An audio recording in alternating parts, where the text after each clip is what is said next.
Good afternoon, everybody. Warm welcome to all of you.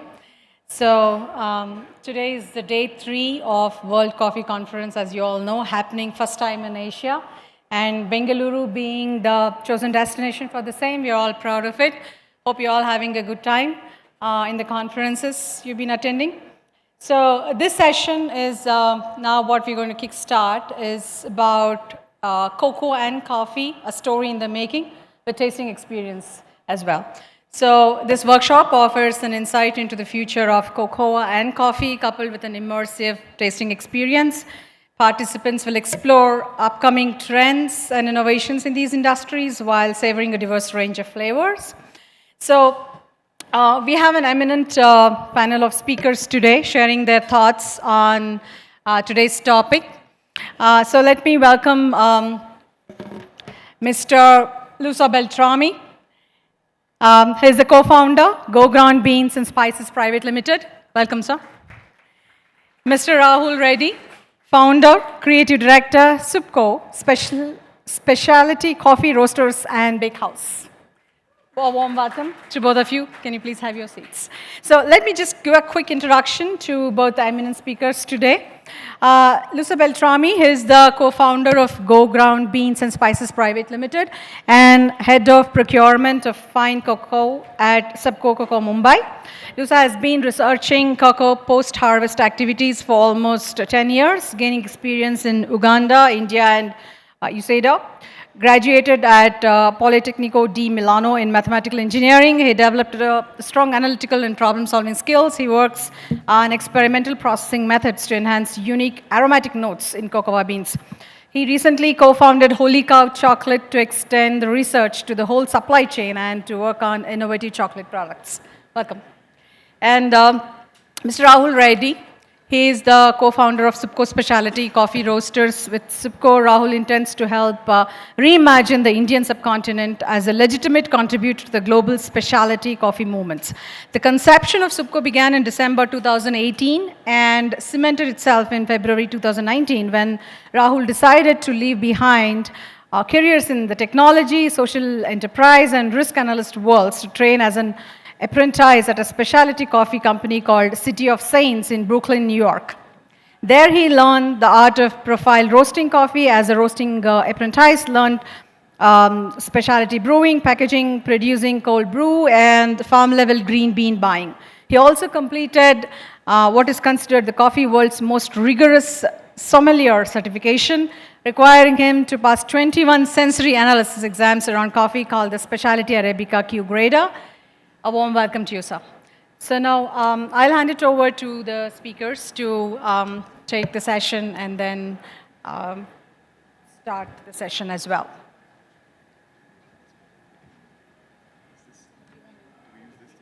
Yeah, you can present it. I think it's already there.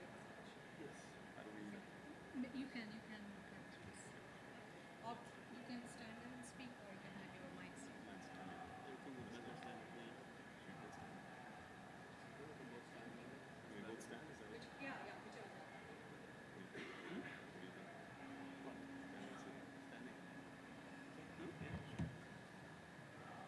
Thank you. Over to you. Keep it interactive, I guess. Do you guys mind if we stand? It's a little more, a bit nicer to speak this way, I think. Thank you.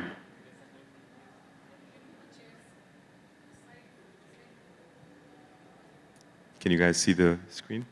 It's okay. Thank you guys for waiting. Sorry for the delay. I guess I'm going to get started. Thank you, Luca, for being here with me. Thank you all for joining us. Prasanna, also our team member over here, is a very important part of our team, and he's kind of pushed for us to do this session. Thank you, Prasanna. Well, that's me a couple of years ago. But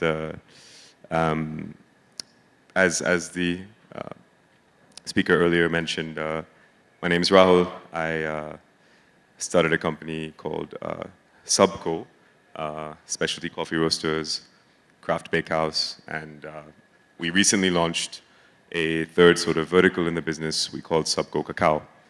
So that's part of the reason why this kind of coalescence of industries, cacao and coffee, has come to the forefront today, and what we wanted to talk to you guys about, which, well, we think is quite interesting. Hopefully you do too.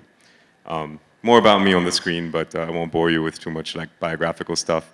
I guess the big picture thing really about me and how Subco happened is that I spent most of my formative years outside of India. Been living here full-time for the last 4 years, but 3 years as a kid as well. Split my life between the US and Europe before that. And I sort of was always quite bothered by something that I realized maybe 5, 6 years ago, which was when I was living in this city, Bangalore, as a kid, we used to go on these like childhood trips to the Chikmagalur area, which I didn't know anything about, but you know, it was a region that I knew had coffee. And I was bothered because I was privileged enough to live in cities like New York, London, Paris, Manila, a few other places during my studies, during my work. And I never saw Indian coffee branded anywhere. I never saw it present anywhere. The more I learned about coffee, I learned that it was, if at all someone had conscientiousness about Indian coffee, it was only in a negative manner.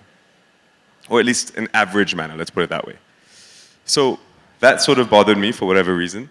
And that's sort of what the mission was behind Subco initially, was to sort of figure out from a value chain point of view, supply chain point of view, branding point of view, behavioral change point of view, how we could create specialty coffee micro lots that would appeal to a global audience that had a certain type of palate, through processing interventions on the farm level, through design interventions to represent the Indian subcontinent differently, in an attempt to legitimately change the opinion of Indian coffee for people around the world. So that it was a large mission, and it continues being so.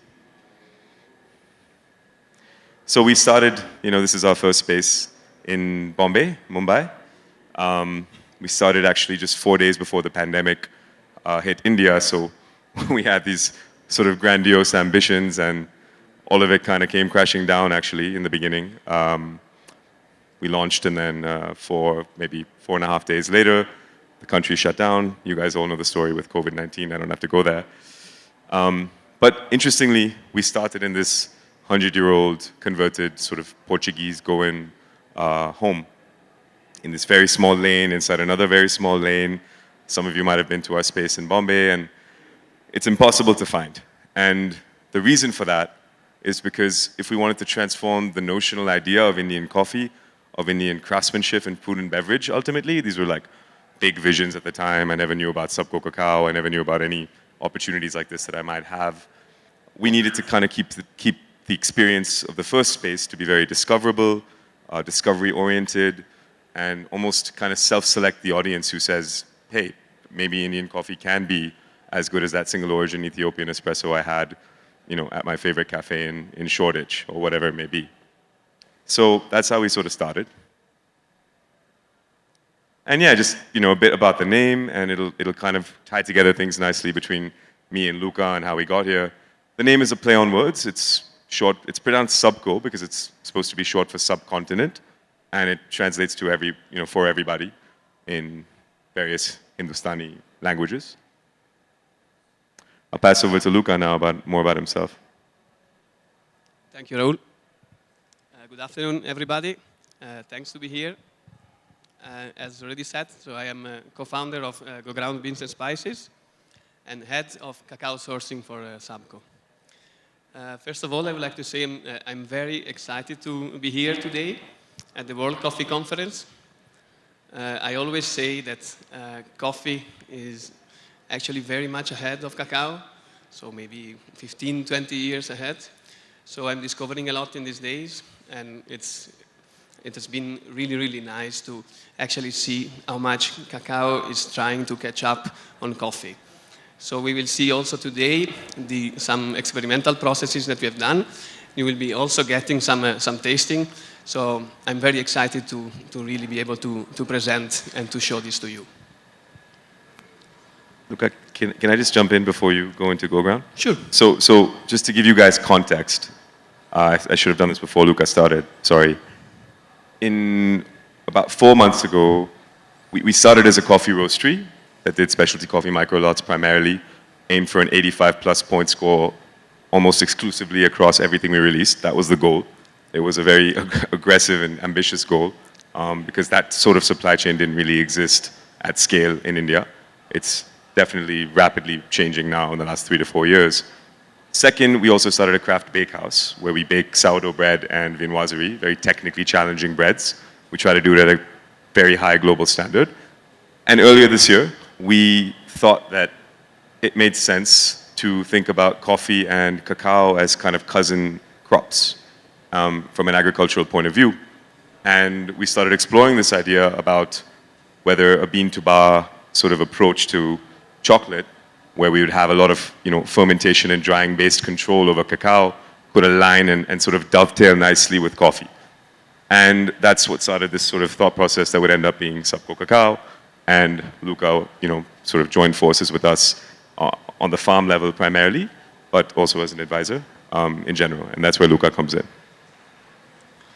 Okay, so I will give you a little bit of an idea of my background before joining Sabco. I would start maybe in 2011. I was just graduated as a mathematical engineer in Milan, and I wanted to do an experience. So I got the chance to get an internship in Hyderabad. I moved there in Hyderabad. I think the internship is not maybe the most interesting thing, but it's more who I met in Hyderabad during my stay. You can see her in the picture there. Her name is Ellen. She is the person that became then afterwards my wife. And we lived for 1 year in Hyderabad, and we fall in love with the country, with India. So after 1 year of staying in Hyderabad, we had to go back. So we went back to Belgium. So my wife is from Belgium, I'm Italian. But back in Europe, we were maybe not feeling all the time so happy. We had this feeling that actually this call from India. So in 2015, we got the chance to come back, this time along with the Riva Foundation from Milan, and we raised Go Ground Beans and Spices with the idea of helping small-scale cacao holders, of improving their livelihood. This went for more than 5 years, so we actually lived in the fermentation unit, in the processing unit of Go Ground for 5 years. So Go Ground is a processing unit for cacao. We source cocoa from more than 250 small-scale farmers. And we have lived actually really inside the fermentation unit. So breeding day and night cacao. Like this, we have learned a lot. We have gained expertise. I would summarize, these are some pictures of the initial stage when we moved there. And I would summarize a little bit 2 big learnings that I think were very useful when then we meet with Sabco. So the first learning is about working directly with small-scale cacao farmers. So the communication with the small orders is always very important. To give an example, last Sunday I was in a meeting with more than 50 farmers. So we need to try to get to earn their trust. The idea is to have a direct communication with them, to understand what are their needs. So how do we actually then try to fulfill these needs that they have? Here comes the second learning. We talk about the post-harvesting processes. That is what we have learned in all the years living actually in Go Ground, in the processing unit. What I would say is that when we started, many people were saying, why do you really want to go to India? The cacao in India is not the best, the genetics are not good. So we, anyway, believed in the cacao in India, we believed in the farmers in India, and that's also with proud that I can say that after 2 years, we started to export Indian cacao, and we brought actually India in the map of the specialty cacao. So all these expertise that we've gained, of course, came in hands when we actually crossed the paths with Subco. At that time, for us, was really important also to understand the values and the philosophy behind Subco. These matched very well our vision of actually having a supply chain that is sustainable, traceable, and transparent. And then, of course, the aspect is that Subco is really busy with innovation. We will see today some experimental processing. You will get the chance to taste that. So definitely this is also another important aspect for which we join forces. And I think you guys, some of you, or I'm not sure, sorry, how much juice we had, but at least some, everyone? Thanks, Prasanna. So they got cacao juice. Do you want to tell them what that is that they're actually drinking? How that works? Ah, you already drink it. Okay. He's just served the first. I didn't see that. We're gonna keep it kind of relaxed, guys. We're not gonna get like super lectury. So, yeah. Okay. You want to tell? Luca's better suited to tell you about what you're drinking. So yeah, we will see better maybe later also. Cacao is actually a fruit. You will see later is a pod that grows actually on a tree, and inside the pod, inside the fruit, there are 35 to 45 beans. These beans have a pulp around. This is a white pulp, and it tastes a little bit the same of the juice that you are tasting. It's kind of crazy because the first time I saw this on the farm level, it was bizarre to me because I was so used to seeing coffee farms and coffee processing, and we have one of our farming partners here as well from Gunibal Estate. Hi, sir. And I saw this fermentation bed, and I remember we went to one farm where it was just dripping out. And everything it was dripping was this like liquid gold in my mind, not from like a monetary point of view, but it tasted so good. And it was just this like passion fruity, vibrant, like beautiful acidity. And I was just like, why have I never tasted this? Why has nobody ever tasted this? And then I asked Luca, I was like, and he's like, look, he opened up a pod. And he said, look how little flesh there is around each bean. And so then I started to understand a bit more of the complexity of processing cacao and the byproducts. And yeah, so anyway, we're happy to give you guys a bit of a taste of some juice today. So I'm wary of boring people, so I'm going to maybe skim through a few things. Hopefully you'll get the gist of what we're trying to tell you. I'm going to come back to coffee for a second. It's going to be a bit of like a coffee cacao dance happening.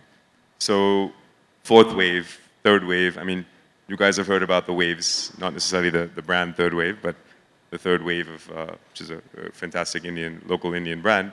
But third wave of coffee, I don't want to try to define it because there's a lot of definitions. Fancy, cool coffee shops with well-sourced coffee that's roasted effectively. I guess you could say that's third wave coffee. Fourth wave coffee, again, I don't know quite how to define it, but here's a little bit of a breakdown. Most of you in this room probably know this. How does commercial coffee sort of differ from specialty? So I won't go into too much detail there, but you know, starting with that concept, the governance of specialty. I always found this very interesting when I first got into the sort of industry and understanding it, because as someone who kind of, I guess I'm like a development economist by trade, I worked in the tech world for a while, I worked in impact space, and I found it super fascinating that, I could be wrong, there could be other spices that are regulated this way as well, but from my limited knowledge, and me and Luca talk about it a lot, about how cacao isn't quite structured that way yet, which is what he said about how cacao processing and quality control is sort of forming its identity maybe now more in the way that coffee has. But there's a lot of governance. So there's the SCA, there's green bean grading, there's roasted coffee scoring, there's a sort of shared collective kind of rules of the game, to use a political phrase, when it comes to coffee, right? And I think for me that's where commercial becomes specialty, is are you following these rules of the game that internationally have been adhered to? So then, where does sort of fourth wave come in? This is just a bit of a breakdown about Subco in particular. We actually have tried to break a few molds. The second year we were operating, we introduced specialty Robusta. So this was an interesting experiment because I said to myself, okay, Vietnam and India, collectively the Asian sort of coffee producing countries, in addition to Indonesia, that are probably most known, actually produce arguably the highest quality Robusta in the world across several varietals. And I said, let's give this a crack. Let's actually try to bring new life and breathe new life into specialty Robusta. Could we process it in a unique enough manner, package it in a unique enough manner to say, hey, listen, maybe you can have a Robusta on filter or Robusta on espresso, like 100% single origin Robusta. And I think we were moderately successful at bringing attention to Robusta, changing people's mind about it being either included in a blend at the very least, or even consuming it as a single origin coffee. Similarly, we started delving into, more recently, Excelsa and Liberica varietals in those species, which has been fascinating. We have it on here as well at our stall on espresso. If you guys are interested in the Roasters Village, come and taste it. To me, it tastes like perfume. It's obviously an experimental process of Liberica, but it's pretty beautiful in its own way. Kind of, loosely speaking, a mix between Arabica and Robusta, you could say. So fourth wave, there's multi-species approaches to fourth wave, there's hyper-traceability, there's hyper-transparency, there's block level, blockchain integration. These are some concepts that we've been working on with Prasanna's help over there. These are all concepts that you're familiar with, probably, single origin, etc. So this brings us back to like this shirt I'm wearing today. It says VLGE, Village. So this idea of hyper-traceability started becoming more and more interesting in the global framework of specialty coffee, and for us, cacao as well. So, Prasanna and our team have been working to kind of adopt 6 smallholder farmers, tribal farmers actually, that are traditionally have been affected by Naxal violence in the state of Andhra Pradesh in South India. And this was a recent project that we started where we wanted to create a blockchain-assisted approach to working with tribal farmers in this region. And interestingly, we wanted to actually allow for something that we call direct tipping. So you'll see this on these boxes that we have at our stall as well. This is stuff that I would put into the category of fourth wave, which is why I'm mentioning it. So direct tipping is very simple. We created a UPI interface on the mobile phone of these 6 farmers. Each of them own less than 3 hectares of land. If you like that crazy experimental processing that we did with them, they harvested this micro lot. You can tip them as much money as you'd like directly into their accounts. We don't see any of the money. So that's the kind of integration we wanted to build, being that we're a roastery at origin, trying to kind of participate in the global fourth wave movement. And this has been done in collaboration with TechnoServe on the ground, who's helped develop an FPO, farmer producer organization, in Andhra Pradesh. So yeah, sort of hyper direct trade, I guess. And of course, as all of you guys in the coffee industry know, effective storytelling. How do we create authentic, expressive storytelling across coffee and now cacao is one of the challenges that we've sort of taken on. I think there's been plenty of brands in India that have come across and created better and better coffee. I think we're a brand that's dedicated to not only getting to that 85, 86, 87, 90 point coffee score from our partners locally here within this region, but also telling that story in a way that's authentic, that has data-backed approaches to both the processing and the traceability, and so forth. That's to you. Okay, thanks, Raul. So we have seen now an overview of the specialty coffee. We will go now to see a little bit the differences between the industrial chocolate and the craft chocolate. So let's start to begin that craft chocolate is much younger market. It developed a lot in US and then it came to Europe, but it's in the last years that actually came to origin. We can see in India, there's a booming market where there are a lot of new makers coming up. I give a little bit of an introduction of how the chocolate is making. Maybe you are coming more from the coffee world. There are several steps that we do when we have the raw material. So the dry cacao beans. We'll start with sorting the beans, and then the first step that is very important for chocolate makers is roasting. So roasting has a very big impact on the final flavors. We can say, as an example, that a little bit of higher roasting, so higher temperature roasting, will give a bit more creamy, a bit more nutty flavor notes, while a more lower temperature roasting can leave more acidity. It can give a bit more fruity notes. Can I also jump in there, Luca? Yeah, so, sure. So this is one of the compelling reasons that started Subco's journey into cacao. I was like, wait, I honestly had very little idea. I'd heard murmurs that roast profiling, as we call it in coffee, could actually radically transform a chocolate bar, right? With, let's say, over 70% cacao content, like a dark chocolate bar. And I was super fascinated by this idea, which we actually ended up executing later, which is, could we roast profile by origin, by process? Could we get that nerdy with chocolate? And that's what Luca's describing now. So after roasting, we have to break the beans and we have to winnow them. That means basically that we have to remove the skin that is still around the beans. After that, we will take the nibs, so the good part that we can actually turn into chocolate, and we will grind them. So grinding can be done in different type of machine and can be also combined with the next step, that is conching. So what is important of grinding is important to know that cacao beans, cacao nibs, has already 40 to 50, sometimes even more, % of cacao butter in it. So when we start to grind it, the friction will turn it into a liquid, into a liquor. So we will obtain the cacao liquor. And then at that time, we can actually add all the other ingredients, like sugar, milk, whatever. Luca, liquor is not alcoholic, right? It's not alcoholic, right? It's not alcoholic. Unfortunately, yeah. So after that comes the conching. The conching can actually be done in the same machine as the grinding.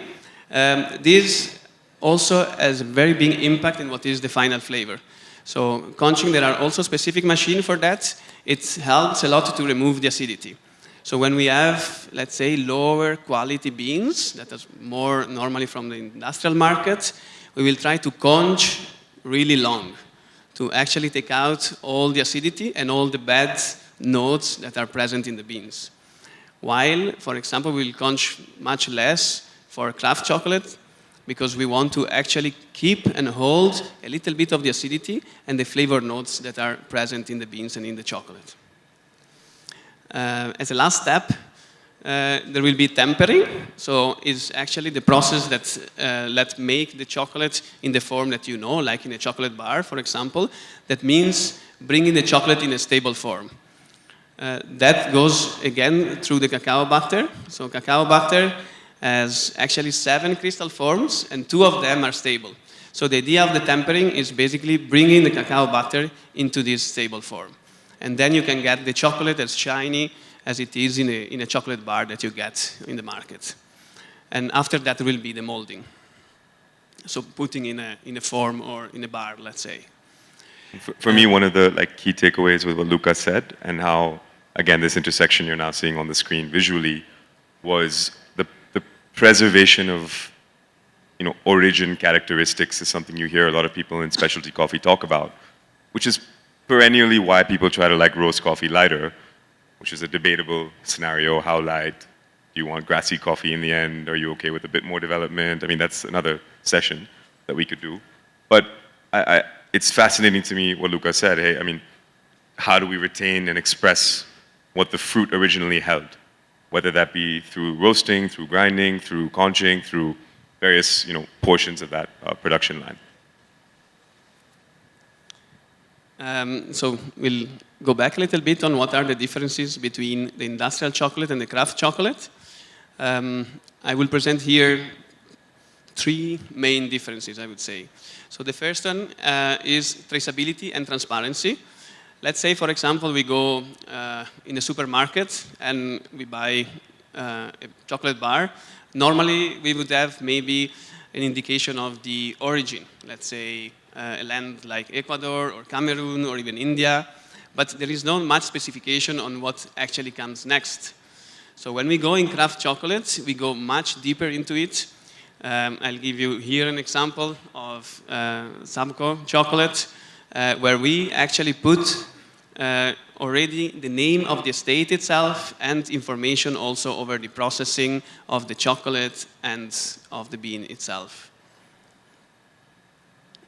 As a second important difference, I would say that is knowing the makers working behind the bars. So when we talk about big industry, we won't know actually how the chocolate itself is made. We will maybe have an idea of the face of the CEO of a company, but we won't actually understand how exactly the chocolate is made. When we go into craft chocolate, then it is really important to understand who is behind. So it's more direct information that we get as a client, let's say. So for this, I will also invite you to come, for example, to the cacao mill in Colaba, in Bombay, where we can see also in the pictures, you can actually see the people at work, you can taste the chocolate and see exactly how the chocolate is made. As a last difference, maybe the most important one, is the flavor. So when we talk about big industry, often the product is, I would say, like almost contaminated. Let's say that we'll try to add other ingredients. We'll try to add more sugar, more milk, to actually hide what are the defects that can be in the beans itself, so in the cacao itself. While when we are going for craft chocolate, we want to actually take out the flavors that are intrinsic in the beans. So while doing the processing of fermentation and drying, we already set certain type of flavors in the beans. And the idea of chocolate makers is take that flavor out and really show it to actually the end consumer. So now we want to understand from where actually what influenced this flavor. First of all is terroir. So terroir is a very important point here. It's what is the soil, for example, soil composition, is the climate. So we can see big differences in terms of flavor when we have cacao that is harvested and processed in the rainy season, for example, or in a dry season. I also have an example of terroir of a genetic. It's a friend of mine in Colombia. He's doing a lot of experiments. He took a full genetic, a full plantation actually, and he started to replant it up the hill. So he made then chocolate from a plantation down the hill and a plantation on top of the hill, and the results were completely different. So terroir has a very big impact in what is the final flavor of the chocolate. Then we come to genetics. Genetics, I will explain here a kind of old classification, very general, very simple. So there are three big families in cacao, is Criollo, Forastero, and Trinitario. So Criollo is basically the cacao that was originated in Central South America and can often present beans that inside are white. We call it also porcelana bean. Forastero is the foreign cacao. It's a cacao that actually is not coming from Central South America. And Trinitario is a mix from the two. What we can say in India, we have, actually overall the world, we have mostly hybrids. So there are a lot of genetics, a lot of differences between these three families. So a lot of hybrids have been made, and especially the industry has looked for genetics that would be more resistant to the weather condition and to the climatic condition of a specific land. But actually paying too less attention on what is the flavor that is proper from that type of genetic. So, Luca, if you found like a pure, theoretically, like a pure Criollo, this would maybe be similar to like a... It would be nice to have it here. It would be nice to be similar to your Panama geisha, you know, for those of you in the coffee space. So that's why I say that we are very much behind in cocoa, especially here in India. if you see all the research centers with all the plantation, all the varieties, thanks to Prasanna that took me there also to see, it's really incredible. We would like to have the same for cacao, but unfortunately it's not yet there. Maybe one day. Next aspect that influences a lot the flavor is the post-harvest processing. So it's the fermentation and the drying. We will see it more deeply later. How actually a good terroir, a good genetic, without a proper processing, can actually not make a good chocolate. And at the end, as we've seen before already, is the chocolate making process. So we have seen the roasting, we've seen the conching. All these are having a big impact in what is the final flavor. We can go here for the first tasting. We can already distribute it. Okay. Can I also introduce this estate, and because Uncle is here right now as well. Yeah, of course. So just maybe to say, you can wait maybe a little bit to taste it. If you didn't taste it yet, we can go through and learn how actually we eat this type of chocolate. Which Luca will explain in a moment. So we got this sort of very interesting and privileged opportunity. Luca and Prasanna on our team, as well as myself, have been speaking to Mr. Chandrasekhar, who's in the audience. And he runs a very interesting multi-crop, beautiful estate in the Chikmagalur area, in Karnataka here, called Gunibal or Gunibalu. And it's so happened that that's where we started to kind of utilize the facility that he's created and bestowed upon us for what became, what you see here written, standard fermentation, but you're going to start seeing a couple more things that Luca will bring up. We started looking at it as our experimental sort of processing lab. And that's sort of what Gunibal has kind of meant to us. And thank you to Mr. Chandrasekhar for that sort of privilege. Yeah. So Luca, I'll let you continue. Okay, so this is the first tasting of the day. We will try to use it as a benchmark for the other tasting that will come later that are more experimental. So we'll call this one as standard fermentation. So the process that we have done is a standard fermentation of 6 days with 3 turns. And it is a 75% chocolate. Does everybody of you know what actually does mean 75%? So actually it is cacao or cacao content. So that means cacao mass and cacao butter. So it's the sum of the two. So often you can add a cacao butter that is not natural. So here there is a big difference between craft chocolate and the big industry. So cacao butter absorbs very much flavors and smells that comes from outside. Also at the time of when it is still a bean, so still in a cacao bean. So if the cacao bean is not good processed, it's still having a bad smell inside, the cacao butter will have that smell. And what the industry does, normally it is to deodorize this butter. So what we do in the craft chocolate is actually keep it natural.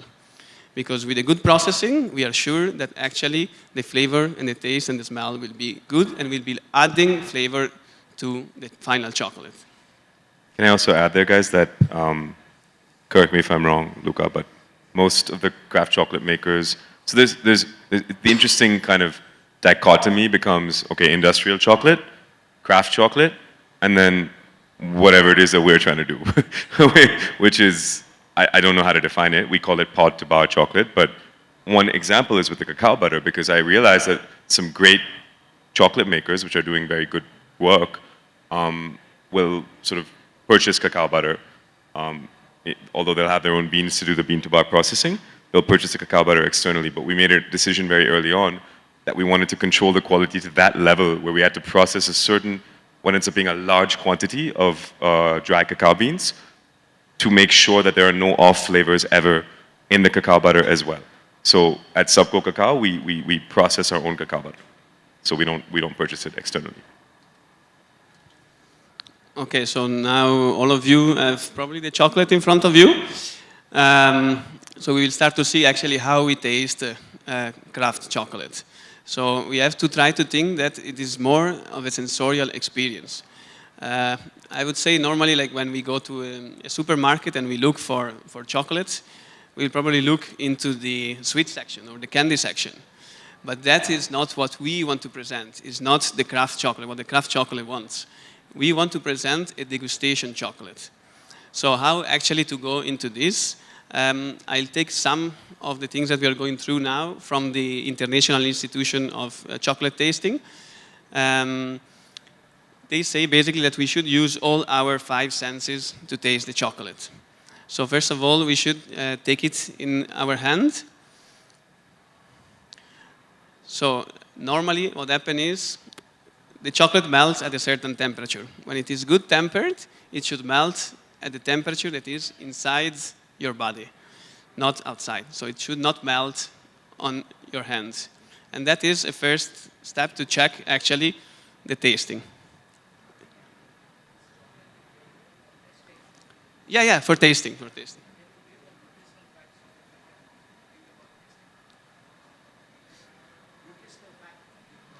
The nutritional facts of the products, yeah, we don't have it here, but I think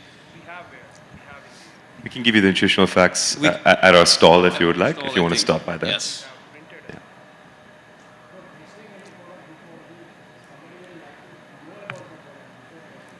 Okay, so it is a 75%. So I will give the list of the ingredients is.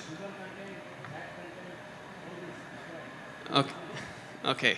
So it is actually 71% cacao and 4% added cacao butter. The rest will be sugar. To say fat content will be approximately the half of the cacao, so 71 into 2 plus 4%, more or less. If you want the exact details, we have it at the stall. It is done by lab, so we test these things in a lab. Yes. No, no milk. This would be vegan. Yeah. Yes.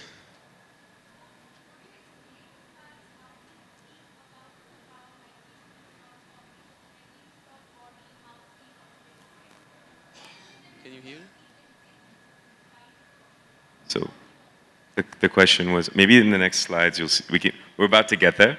Do you want to keep going, Luca? The question was, how do we speak and understand and analyze cacao tasting? Yeah, akin so we to the flavor wheel? will get there. So the first step, yes. Okay, yeah, we will come. So all of you have in front of you a flavor wheel, so we will come to that now. So the second step would be to look at the chocolate. So when you look at it, we want to see it like shiny. If it would have like some white spots, normally it would be meaning that the chocolate had some blooming. The blooming happens from a separation of the butter. So there is nothing to do with the taste, but it will be mostly that the eye also wants its part. So when we sell and we buy the chocolate. That's why when you open those Cadbury bars and you see, it's all like glossed over with this like white film on it, oftentimes. As a third thing is the snap. So if you take it and I don't know if it's big enough, but you should be able to crack it. Next to your ear, you should hear a tick. Yeah, that was a very good one. So that is another I also step. like to smell it when I crack it as well. Yeah. So you get some aromatics, So to that answer. is Yeah. the next step. So you should use your nose to smell it and to try already to understand which aromas are present in the chocolate. And finally, we come to the eating of the chocolate, so we can place it actually on our tongue. We should not try to mulch it and crunch it too fast. We should actually let it melt on our tongue. The idea, we can also close our eyes, we can also breathe in and breathe out, because it is a sensorial experience. So it's not the idea of actually having a candy where the sugar lets you eat again and wants you to eat again another piece, but it's actually to experience the flavor that is proper from this chocolate. As I said, so we have the flavor wheel, all of you in front. This is a good instrument that helps you to actually find out which flavors are actually, or you will actually taste. Important to say is not that everybody will taste the same Everybody has a different palate. There are people here from different countries. So definitely each palate from every one of you will be different. And for that, actually, there is a school that you can learn, like there is, for example, for the wine, for the sommelier, the Q graders, for the coffee. There is also a school for the chocolate now. And then with that, you can actually try to have exactly the same flavor notes. Sir, one question, sir. Yes. You said 71% cacao, Yes. 4% butter, Yes. and rest of it sugar. It's sugar. So butter, you are making butter or adding from purchase from outside? Because in that process, you are not Yes. showing any process of butter making. Sorry. I will explain you how actually the butter and the powder is made. Thanks for asking.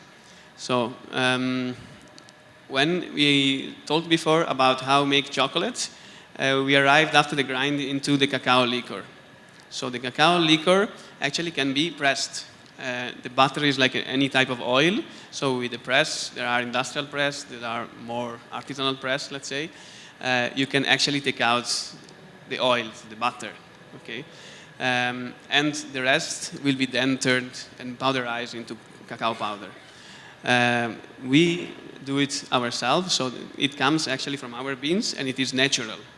So it is not deodorized. What happens is when you have actually beans that are not properly processed, you want to deodorize because you want to take out the smell that is in the butter.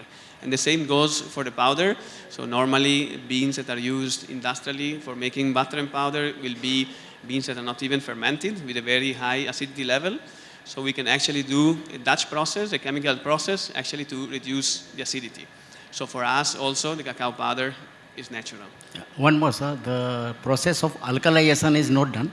Alkalization. Yes, so that one is, the Dutch process is alkalized. So it's alkali that is added, and that is done in the industry. We don't do it. We want to preserve the flavor that is actually. So it's a in the powder. non-alkalized chocolate, non-alkalized. Yeah. So you will see that actually the color of our powder will be normally a bit lighter, and that means that it has not been processed. So when you see actually normally cacao powder, and everybody thinks it should be darker, it's actually that it's just been processed with alkali. Thank you. Yes. Process your cacao if you change the type of sugar you use? So I'm not the chocolate maker, so this we should ask the chocolate making side. I mean, it would certainly logically, as any chef would change an ingredient, if you have, let's say you replaced it with jaggery or brown sugar or a non-refined white sugar, you would probably elect to choose a less acidic bean, a more acidic bean. So it would really, yeah, I would agree with that notionally, yes.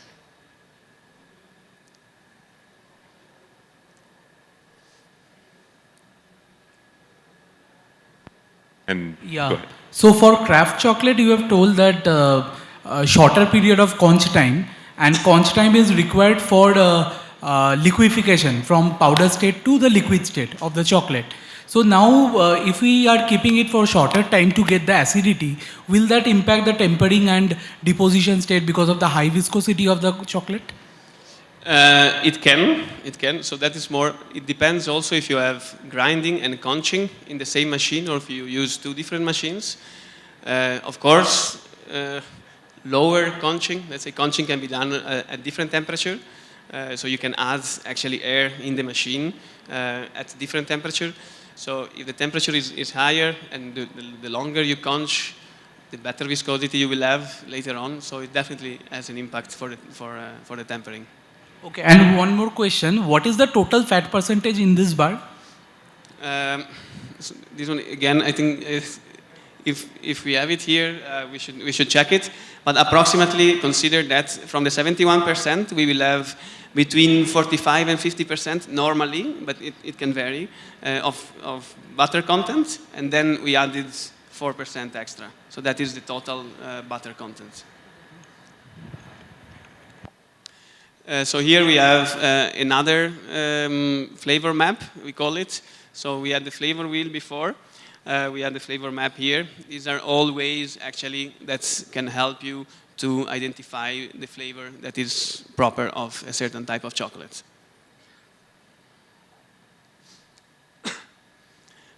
let's start to see now the more over the processing part, so where actually the chocolate comes from. So we have to understand, yes. Need to taste it again. Yeah, I see. I actually didn't taste it yet, so Thanks, Prasanna. thanks, Prasanna. To answer just for the moment your question about assessing it, I would let no, you taste as no, man. a Q grader. No, you go for it, man. You're the expert. Or I'll have half. How about that? Obviously, when you look at this flavor wheel on your table, I mean, anyone in the coffee space has seen this before, right? So immediately, one parallel is there. I mean, definitionally, can you say that there's raspberry in that cup? No, right? However, you can loosely speak to the direction of flavor you're getting. And I think those components are broadly aligned. Broadly, there are certain flavor spectrums that are viewed not necessarily negatively in chocolate, that may be negative in coffee, and vice versa. So I think on the negative side of the spectrum, there are differences, right? But on the positive side, I see a lot of parallels and a lot of overlap. So that's sort of how I would, in 2 seconds, that's how I would sort of mention that. What do you think? Sorry, it takes a little bit.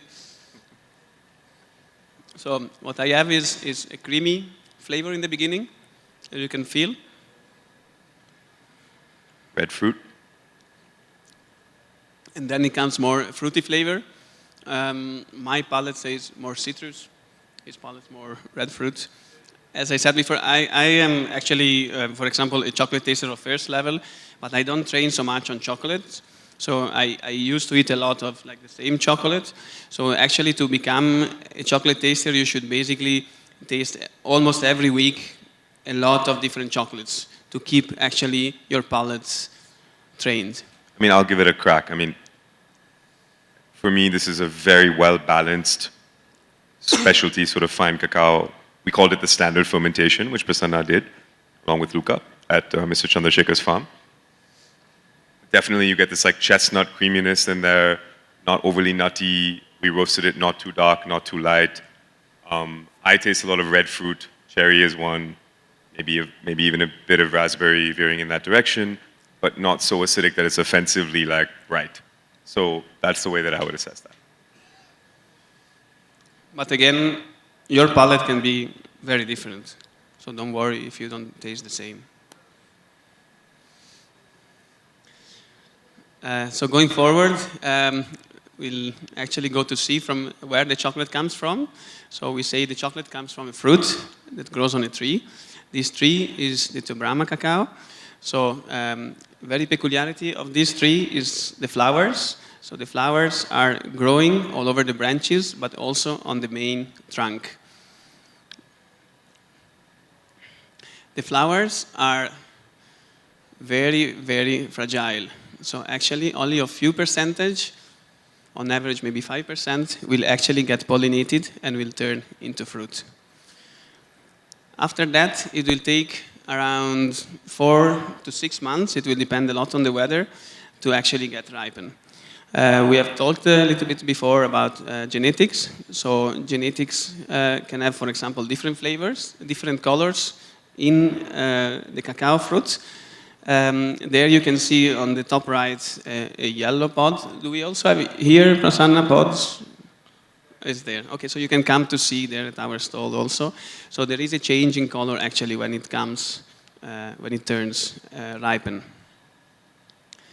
Just like to add there as well, Luca, sorry, that since most of us are here primarily for Coffee Expo, for me, as someone who's just learning and gaining a knowledge base now in cacao, I remember the first time I saw coffee fruits and I was definitely blown away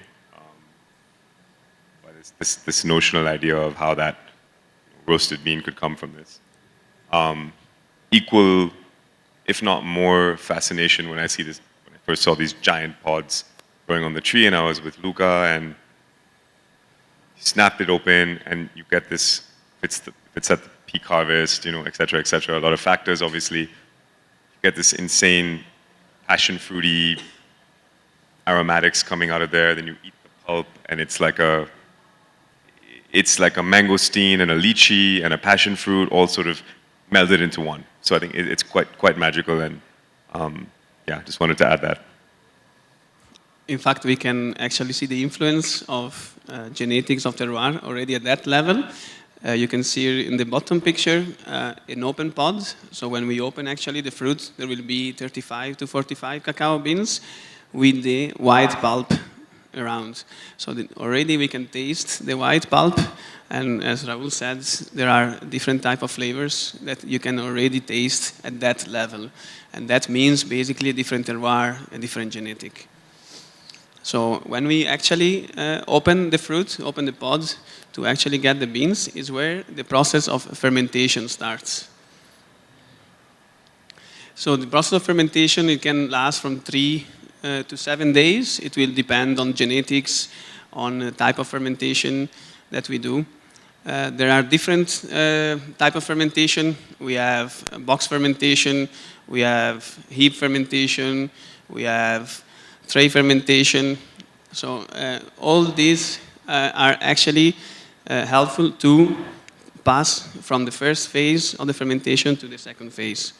So fermentation can be divided in an anaerobic phase first and in aerobic phase later. So the anaerobic phase is due to the fact that there is the pulp around the beans. So the pulp will make a barrier for the oxygen to come in. At this time, the yeast is what is working the most. And the pulp that we see around will break down and will form the cacao juice that we have seen that you actually drank at the beginning.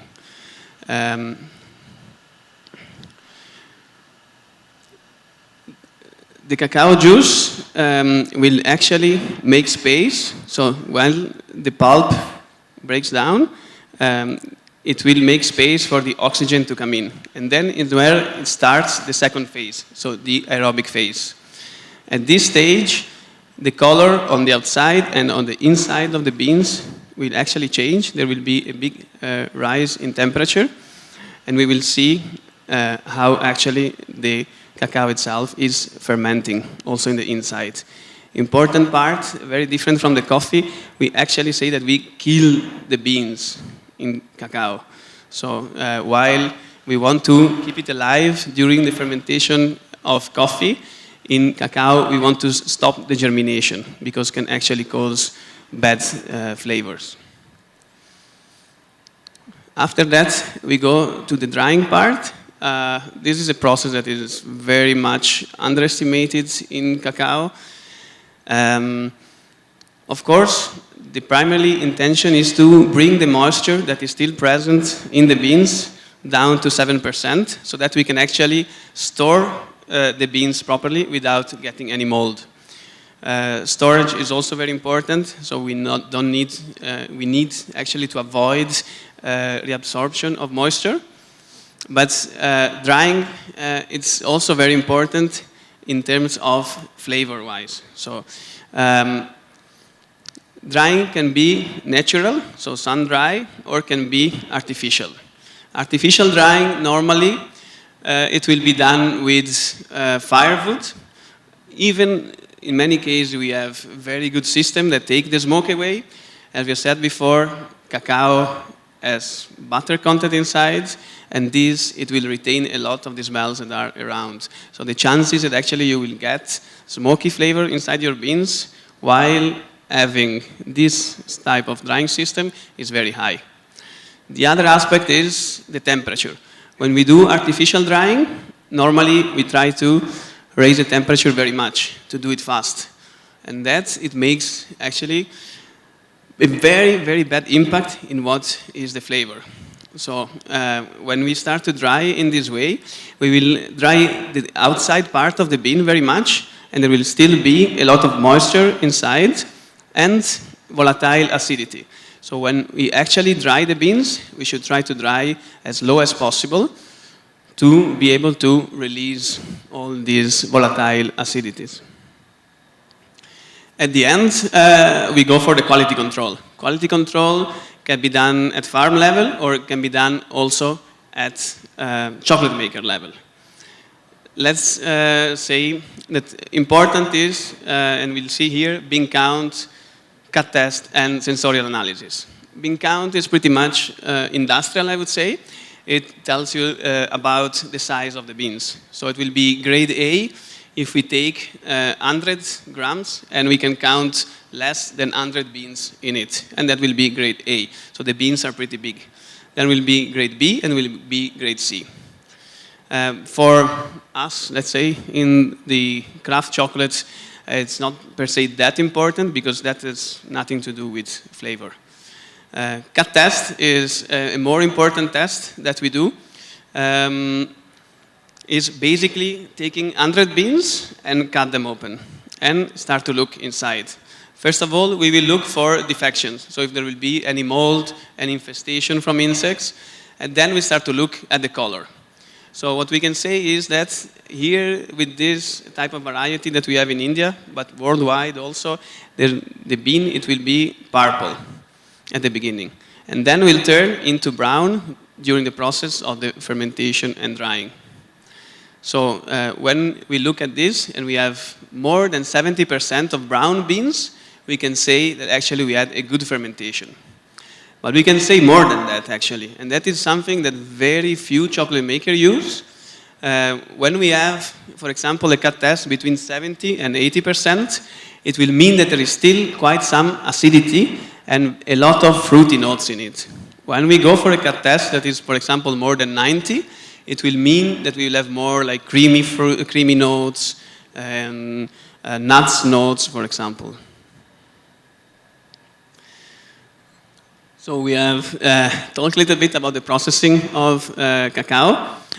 You can see here in the pictures wine, bread, coffee, beer. I would add also cheese, but also chocolate. So all these actually are not ready-made products. We don't find like this in nature. So all these have to go under a process that involves yeast and bacteria, and this process is called fermentation. So this is also for coffee. Yeah, and just on the previous point on like bean counts and stuff like that, obviously a lot of you will harken back to things like screen size in coffee, right? So again, more and more parallels that I sort of learned over time. And just like, I think there are some myths that have been busted about screen size being 100% correlational to quality. There may be some correlation until a certain point, beyond which there's less and less correlation.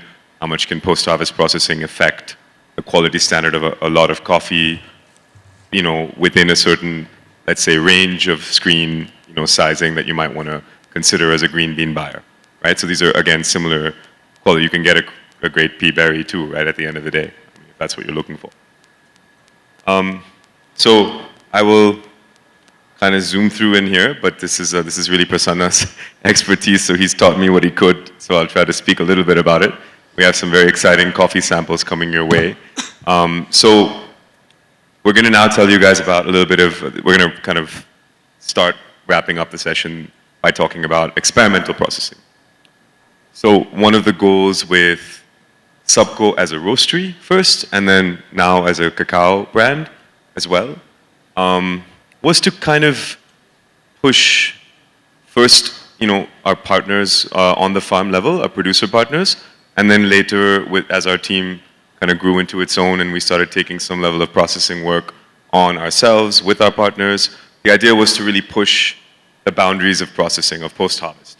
What does it really mean? Can it transform essentially Indian agriculture to fetch these super high point scores in a global sort of spectrum of things? I mean, that's a very loose way of putting it. But honestly, the exciting part was like, could we get flavors expressed through coffee and now cacao that people would just never expect from an Indian crop? That was sort of the notional idea. And that's kind of how we started with, looking at standard processes first.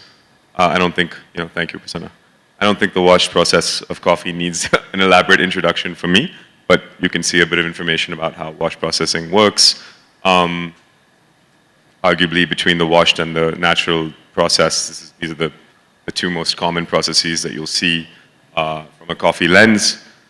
Some interesting thoughts about naturals here. We at Subco, we are probably very partial to natural processed and honey processed coffee, not because we don't love a great washed coffee, but because we feel that to push the consumer palate towards a more global understanding of specialty coffee, it took us taking a big bet and risk on naturals and honeys as the base of everything we did.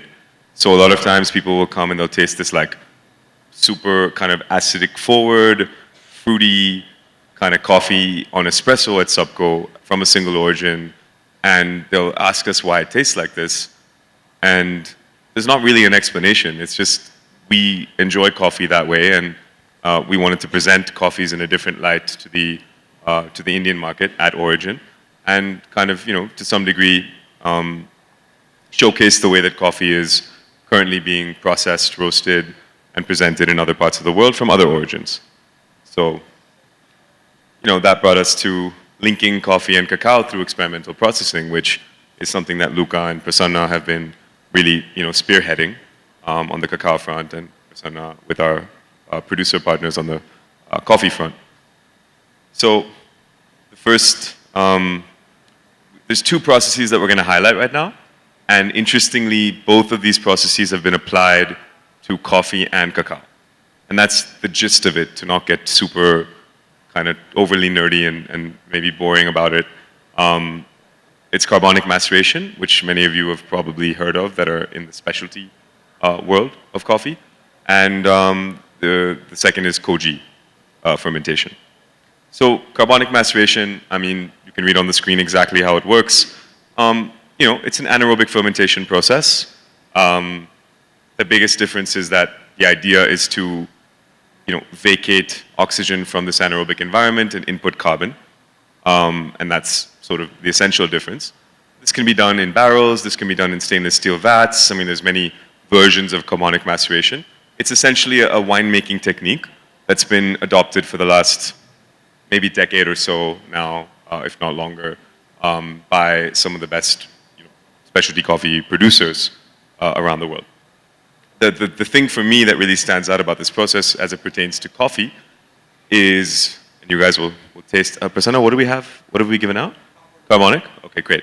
So this carbonic macerated coffee sample you've just got is, again, from Mr. Chandrasekhar's estate. He's produced this coffee, Punibal estate in Karnataka. The thing that stands out to me about this process in general, of course, every micro lot behaves and reacts differently, goes without saying for those of you involved on the farm level. But I tend to think that the introduction of carbon imparts sort of a bubblegummy character to the coffee. For whatever reason, that's what occurs to me. So that's just something to take away. Certainly adds to the complexity of the flavor, if nothing else. So I think a lot of winey notes, even like banana-like mouthfeel. Bubblegum was the first flavor note we ever gave this coffee.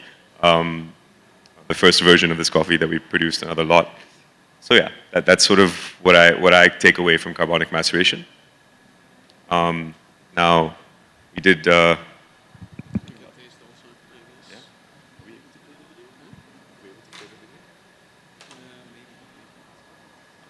We had videos as well of this. We're trying to figure out if we can play it.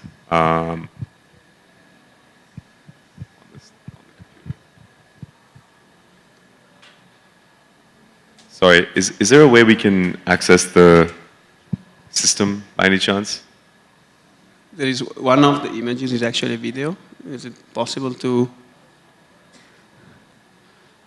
Maybe you want to just introduce the anyway, process. it's very short. So now you are getting the second sample of chocolate. So as Rahul said, basically we try to replicate what has been done already in coffee, also in cacao, at the fermentation level. So in the images you can see the tank is a stainless steel tank. The design is made by Prasanna, that is here present. So we can basically fill in carbon dioxide and we can release oxygen. So the idea is to make a completely anaerobic environment. We have kept the beans inside for the first 24 hours of fermentation, and then we took them out and we went on the processing. So we still fermented the beans for 5 days, doing 2 turnings this time.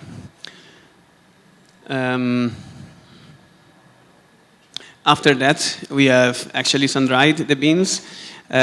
Important to understand is that we are talking about the same percentage of chocolate as before.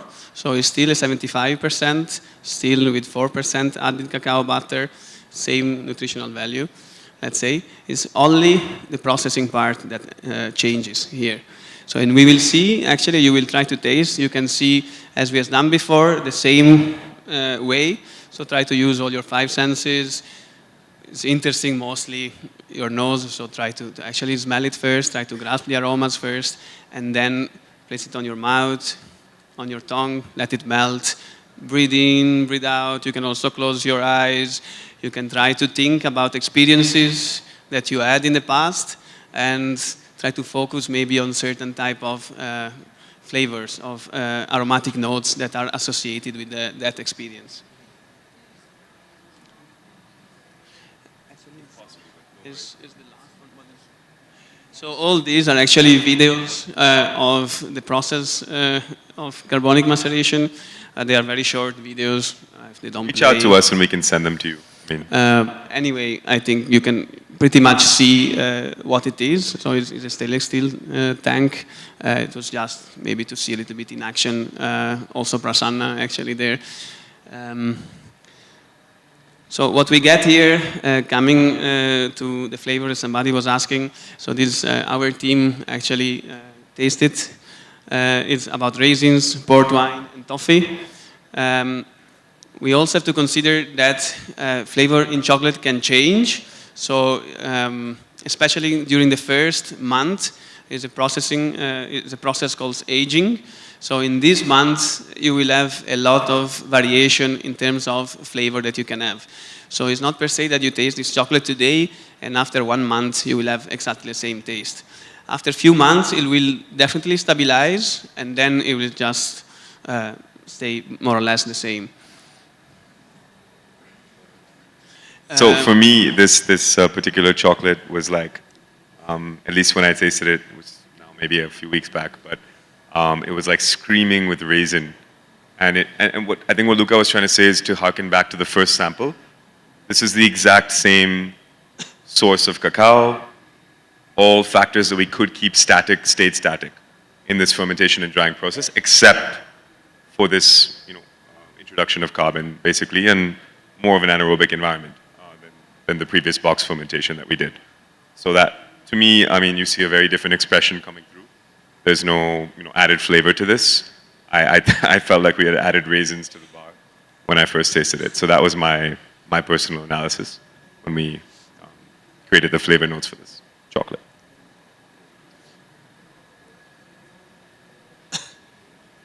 Yeah, so the second one and the sort of last focus for today's session is koji fermentation. Hands up, has anybody heard of koji? And yeah, some folks, yeah, cool. Super fascinating. I love koji. I don't know how else to put it. It's me and Prasanna, I think, have a shared love of koji. It's helped us bond. So we've tried applying it to a lot of different things. It's as you can see on the screen, I mean, that's what it looks like. It looks like mold, actually. This is koji as applied to coffee cherries. So as you can read, I mean, the process involves inoculating steam grains with this particular fungus. Typically, koji is visible in a lot of northern Asian concoctions. So you'll see this in things like akin to alcoholic beverages in countries like Japan as a fermentation agent. Rice generally involved, so like a shoju, etc. Sake, maybe using this. So as you can start to gather, there is an interesting, I think Luca had made this slide earlier, which said, what do you see in common, with like beer and cacao and coffee? And I think what Subco is trying to do here is to also create this ecosystem of fermentation, farm level based intervention that can apply in this multi-crop universe that we live in, and with the privilege actually of having these crops all growing in one origin in India, which is actually quite unique. So when it comes to koji, again, creates incredibly complex flavors in the cup when it's used in the fermentation process with coffee. Obviously, it's used. This is used at the cherry stage, not post that. But the key takeaway for me is koji seems to impart a very umami-like flavor profile to whatever it kind of touches, which doesn't mean that everybody will love it, to be honest. I really like it. Those of you who like ramen probably would like koji. Those of you who like sake or soju probably would like koji, etc., etc. So I'm giving you a little bit of like flavor direction. Obviously, it changes in coffee and it changes in cacao, but that's one takeaway. So I think you got the second cup. Prasanna, everyone has this now? This one? Thanks. This coffee was actually processed at the Sabko village that we mentioned earlier in Andhra Pradesh with one particular farmer from the tribal community there in Paderu. So that's where this coffee originates. It's a different origin than the coffee you had last, which was from Karnataka, from Mr. Chandrasekhar's estate. So like any other fermentation, koji fermentation can be extended. It can last X number of days. I mean, it depends on what you're trying to do. We've done a lot of experimenting with it. I'll let Luca now come in here with the cacao side, but have you guys all tasted the koji coffee now? Okay, so now will come also the koji chocolate. I think Rahul already said quite a lot. So the idea here is actually to try to replicate the same that has been done in coffee, again also with cacao. We did this experiment at the same time as the other two at the Gunibailo estate. In this case, it would be nice to place the video, but okay. You can imagine anyway. The koji is there on the right side. You can see the hand of Prasanna there while putting it. So we actually did it at the beginning of the fermentation in layers. So we use banana leaves, we use cacao beans, we use koji, and again, banana leaves, beans, koji. We can see actually in the pictures on the left how actually it worked. We can see bubbles of carbon dioxide that came up. And we also notice a change in color in the pulp. So that actually was the most interesting. The pulp turned from white to a kind of pinkish color. So from that we can already expect probably a very nice difference in flavor.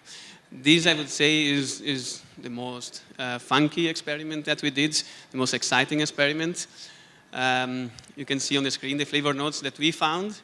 Again, you can do the usual way of tasting, so more in the sensorial way, definitely smelling it and place it on your tongue and let it melt. You can see, again, in your flavor wheel, you can find the same flavor notes that we found. Sana, we only presented the koji dark, right? Over here? 75. So this is also 75% chocolate. Yeah. To keep all the variables the same, so we try to actually see and highlight the difference all in the flavor, but the process should actually go the same. So after actually here is the same as for carbonic. We use this for 1 day at the beginning of the fermentation, and then we went on with the normal fermentation for 5 days, 2 turnings, and then natural sun drying. Yeah, and basically the output of this ultimately was, like Luca said, 75% cacao content in the dark version. And then we also created a milk version, which was, unfortunately, we don't have it here. I think we have some that we can ship to you from Bombay. We just started shipping these bars across the country. If you're interested, you can go to subco.coffee and click the store. But milk one tasted like balsamic mushrooms to me. So it was very, very interesting, but in a pleasant way. I like balsamic mushrooms. So one question. So go ahead. Yeah. Sir, that koji fermentation process you had shown for the coffee. Yeah. Can you just go back to that slide? Okay, this one. Here, what is that white it is there? Koji. It's a yeast. Yes. But you said you are giving some steaming process to the beans. Skimming, sorry? Steam, inoculation of the steam. Answer this, Prasanna.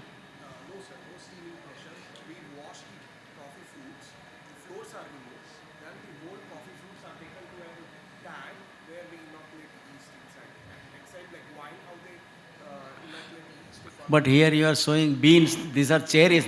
These are cherries. That's fruit, sir. Yeah. Yeah. With the yeast.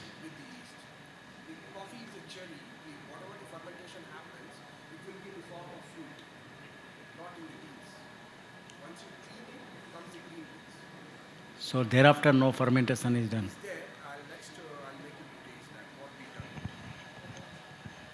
Thank you for the question. Yes, go ahead. Confusion was the photo is correct, but you have written there fermentation of green coffee. I think that's the confusion. It's supposed to be cherries. Yeah, that's a mistake. Thank you. Yeah, correct.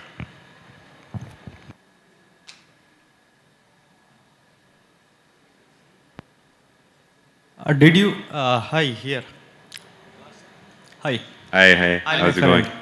So, did you try with micro aerophilic, and also with facultative anaerobe?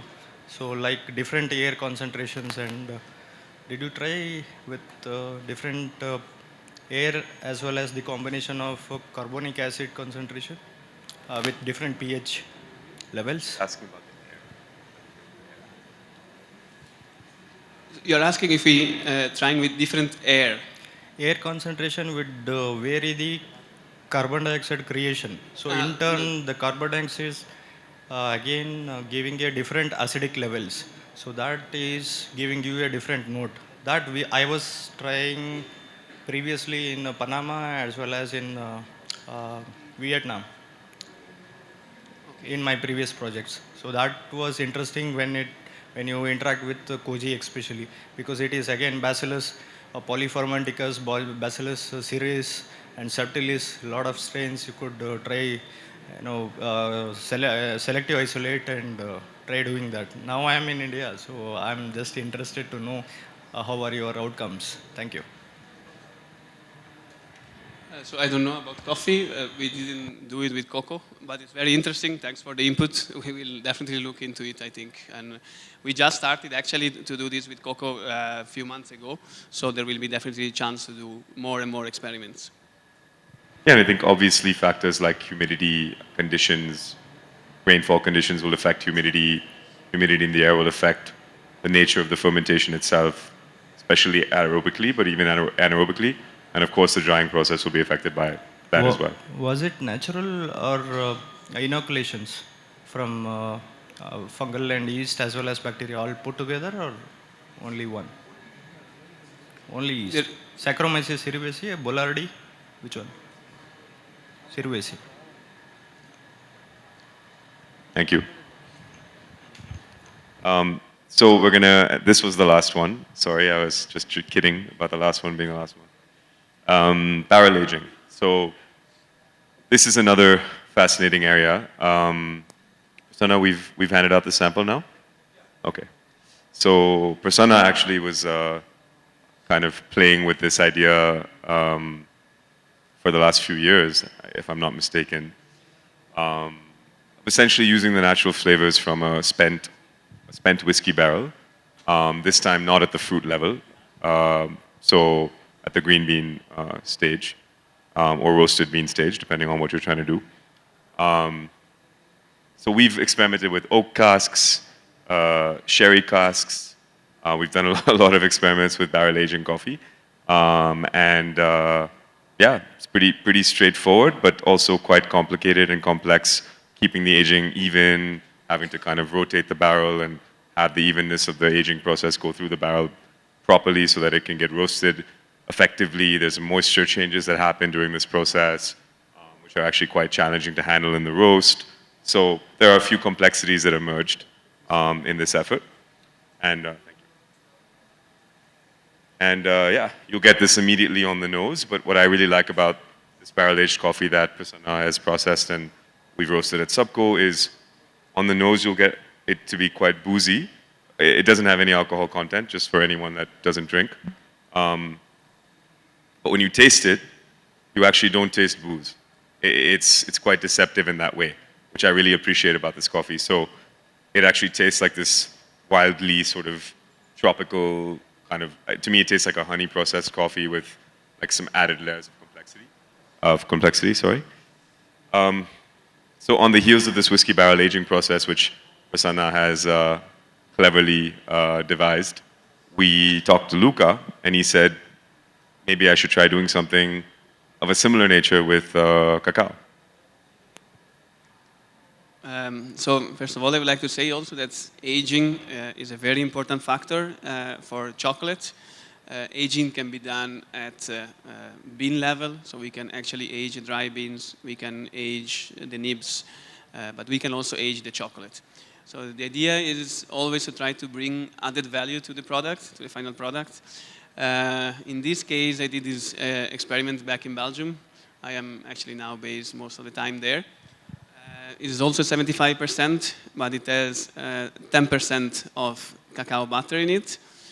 The reason why normally we do a little bit more in Belgium is the temperature. So here is a little bit hotter, so it doesn't need to actually melt, or it already melts quite fast. While if it is actually cold, it will take a little bit more to melt. So what we have done is in collaboration with Dada Chapelle, so it's a local distillery, and we took a rum barrel, American Virgin Oak, and we actually put the chocolate in the form. We already gave the chocolate, okay. So in the form that you are having, so these kind of tiny drops. So you can already try to smell the aroma if you want. So we had a lot of discussion on how to work on this because, of course, it's a barrel. We can try to put in the beans. We can try to put in the nibs. So we had a lot of discussion also with Prasanna. At the end, I decided that it was good to try to put the chocolate itself that would actually retain more because there is no other extra process after it. Part of the chocolate is still actually in the barrel back in Belgium. So I took out a couple of kilos to bring it here for you to try actually. Again, it's the same as for the coffee, there is no alcohol content at all. Yeah, this was.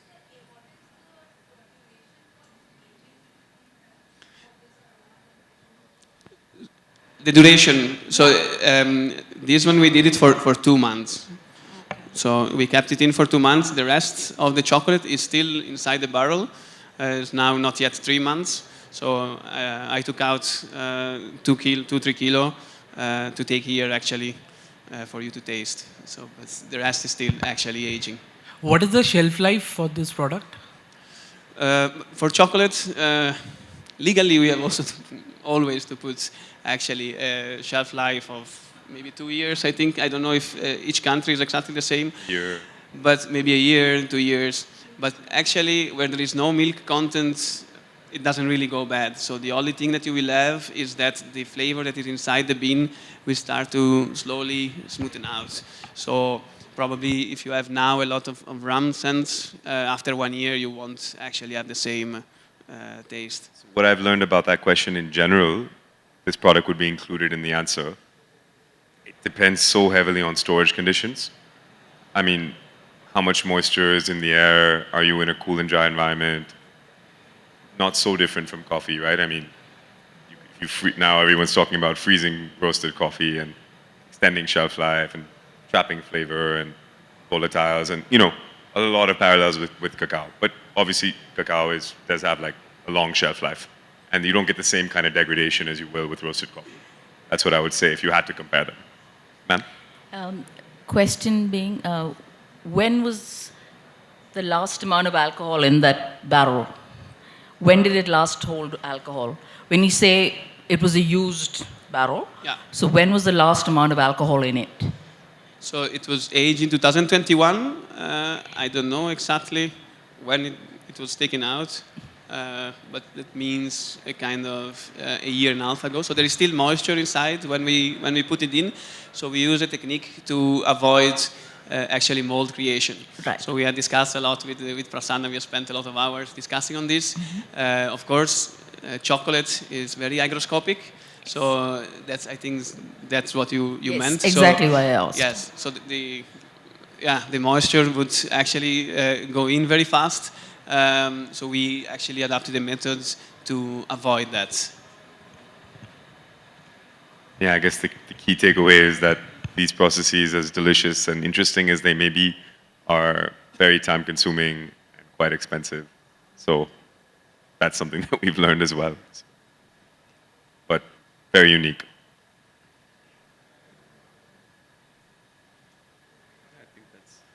I think we're just wrapping up now, basically. So yeah, that's.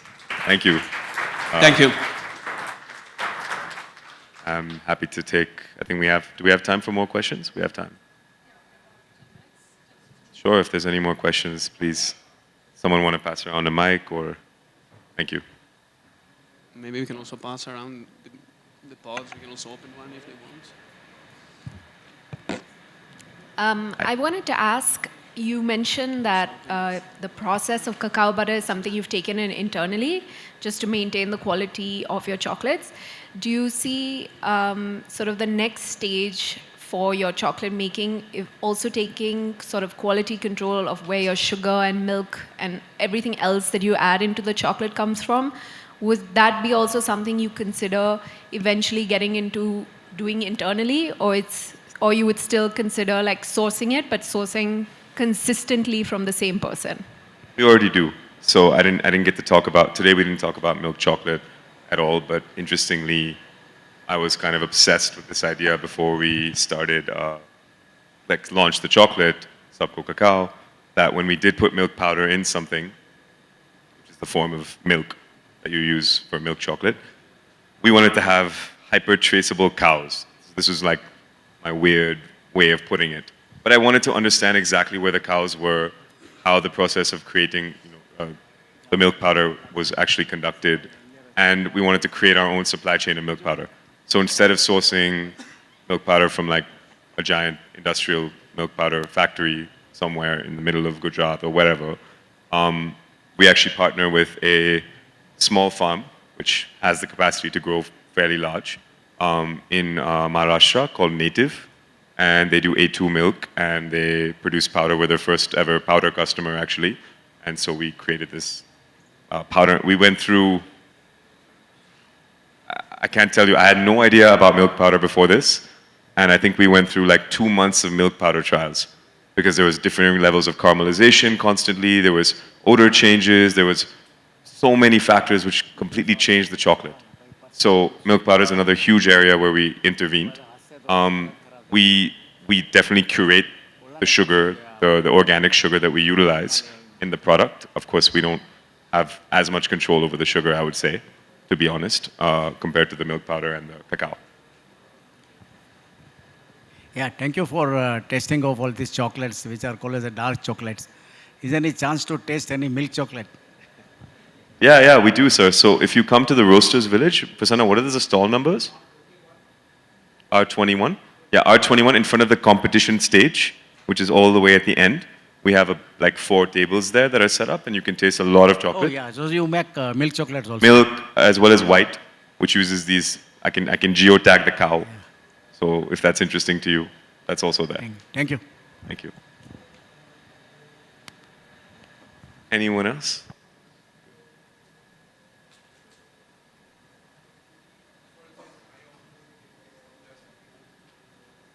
I'm sorry, sir. Oh,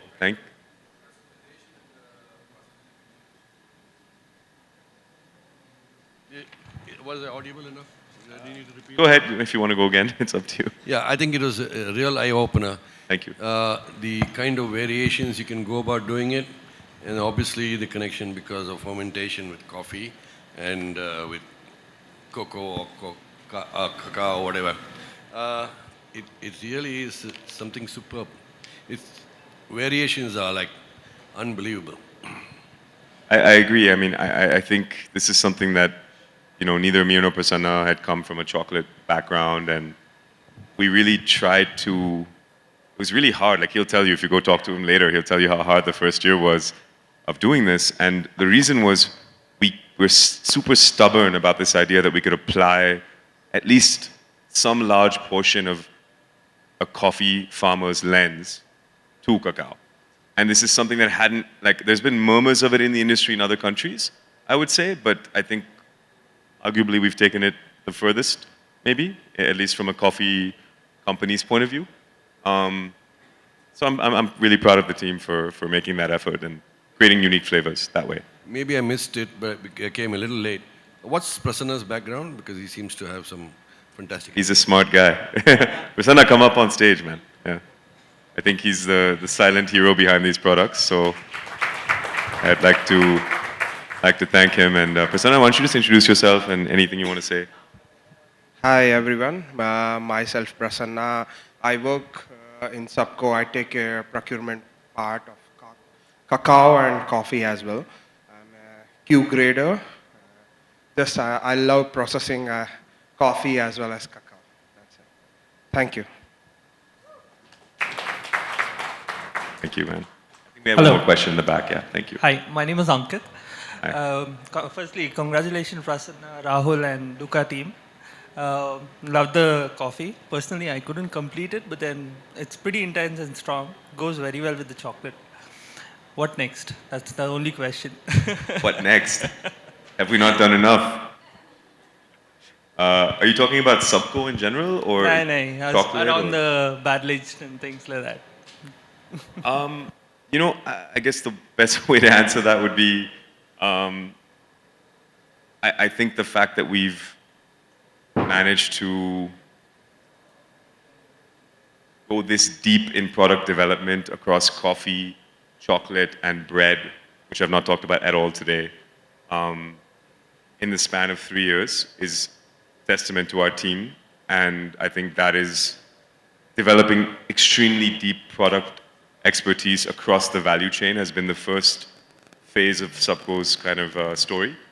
And instead of kind of using the capital that we did have, we bootstrapped the company, we raised a small amount of money, not from institutional funds, but we kind of pushed all of that into creating expertise in this way, and now we're going to see what we can do with it. So I guess I'll leave you with that.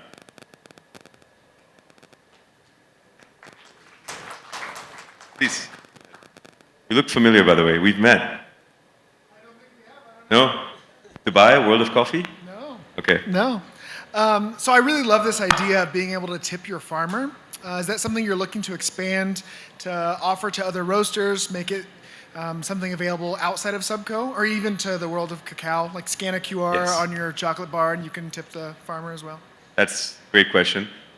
That's the next piece that we're going to be building is applying this to cacao cooperatives in Andhra Pradesh to start with, perhaps in Karnataka as well with Mr. Chandrasekhar, with some of the smallholders we're working with around his estate. So yes, chocolate is already happening. It's in the works. Happy to have a conversation about this being more of a platform ecosystem building approach to the interface. Would love to connect. Hello, my name is Shrikar. I have no chocolate background, like manufacturing, but we distribute a branded chocolate. But how can you make these kind of specialty chocolates affordable to the local people? Because currently the chocolates which the big brands produce are not that great, like too much sugar. So how do you make it affordable to the local market? Good question. How do you define affordable is one question. There is a certain amount of inherent expense, not only of things like the yeast itself or the actual labor it takes. I mean, Mr. Chandrasekhar, Luca, Prasanna, I mean, they've taken, I've been at the farm level with them in a limited amount, but understanding how much time, energy, labor it takes to harvest pods, crack them, get the pulp out, then go through the fermentation process, then using yeast inoculants and other experimental ways of doing this, then having extended fermentation cycles, observation about the fermentation to make sure it's consistent, then observation on the drying level, then of course all the manufacturing. So I think it's a fair question. I mean, maybe Luca can chime in also, but I feel that of course there is an imperative to create as much access to these products as possible over time. But yeah, so far I've not cracked that question. How do I get this to be as expensive as a dairy milk? I don't know yet. I think also that we have said a little bit during the presentation the difference between industrial chocolate and craft chocolate. So when you talk about industrial chocolate, it's probably you perceive it so with a lot of sugar, so as a candy, let's say. So here we are talking about a different type of product, is degustation chocolate. So you don't have to eat a bar in 5 minutes. So you can actually try to enjoy much more and in several times.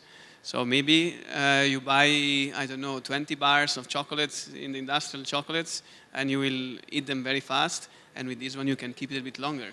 So it's not per se that the price at the end will change. It will be maybe a little bit more, but it can balance a little bit. Yeah, and remember, it's a fruit at the end of the day. It has to go through so much processing at every stage to get it to become this kind of shelf-stable commodity. So I think it's actually not even a fair comparison, is what I think Luca's saying. I mean, if you look at the cacao content, don't quote me, I don't dislike any large chocolate manufacturer by any stretch. I've had enough chocolates from all of them in the past. But I think what is the average cacao content of like a Cadbury bar? 5%? Yeah, I have no idea. Something like that? I mean, it's on the label. I mean, you can check it. It will be something around that. You can consider on that there can be a lot of butter in it. And mostly butter in that. So imagine we've given 70, 75, 80% cacao content, and all of what it took to get that cacao to the stage of a clean fermentation without off notes, dried effectively, etc., etc. So there is a certain amount of expense involved in that process, but it's a good question. How can we democratize it further? I think it's a worthy pursuit.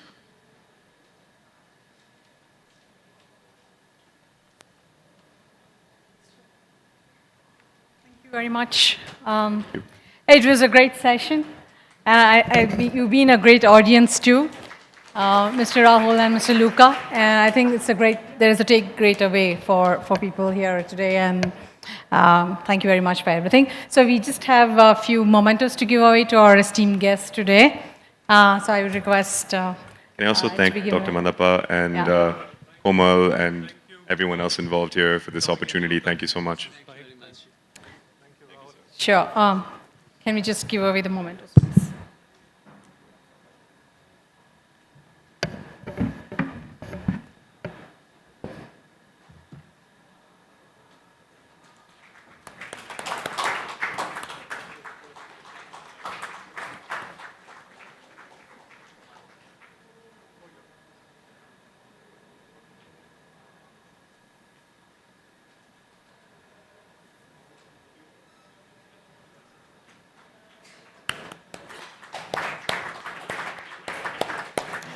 Thank you so much, sir. Thank you all. I hope you had a great session and you'll continue to have a great day ahead of you. Thank you so much for being part of the session. Next session starts in about 30 minutes.